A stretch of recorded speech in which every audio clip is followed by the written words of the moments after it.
ഏയ് ഇരിക്കെ ബഹുമാനൊക്കെ ഓഫീസിൽ മതി. ആര് ബഹുമാനിക്കുന്നു നിന്നെ? ഓ, ഒരു മന്ത്രി. ഞങ്ങൾ കുറെ മന്ത്രിമാരെ ചെറുപ്പം മുതൽ കണ്ടിട്ടുള്ളതാ. അച്ഛൻ മന്ത്രിയായിരുന്നപ്പോ വീട്ടു സാധനങ്ങൾ വാങ്ങുന്ന തൊട്ട് അടുക്കളപ്പണി വരെ ചെയ്യിച്ചിട്ടുണ്ട് നിന്റെ ഈ പോലീസുകാരെ കൊണ്ട്. അല്ല പെങ്ങളെ, അച്ഛനെ ഇങ്ങനെ വഴക്ക് പറയാനായിട്ട് എന്താ ഇവിടെ ഇപ്പൊ ഉണ്ടായേ?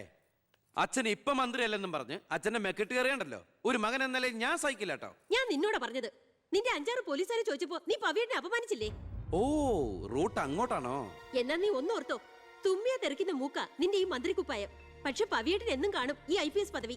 എന്റെ പെങ്ങളെ, ഏത് കൊമ്പത്ത് IPS കാരനായാലും ഒരു മന്ത്രിയെ കണ്ടാ ദാ ഇങ്ങനെ നിക്കണം. അതാണ് കുഴപ്പം. സംശയം ഉണ്ടെങ്കിൽ ASP എളിയനോട് ചോദിച്ചോ. എന്റെ പവിയളിയാ, പെങ്ങൾക്ക് ഈയിടെയായിട്ട് പൊതുവിജ്ഞാനം വളരെ വളരെ കുറവായിട്ട് വന്നോ? ആ, എവിടെയായിരുന്നു? ഞാൻ നിന്നോട് 2 ചോദിക്കണമെന്ന് വിചാരിച്ചിരിക്കായിരുന്നു. എന്റെ ഭർത്താവ് നിന്നെ സാറേന്ന് വിളിക്കണം അല്ലേടാ? അയ്യയ്യേ, എന്താ അളിയന്മാരൊക്കെ ഇങ്ങനെ കൊച്ചുകുട്ടികളെ പോലെ ചീപ്പാവണേ?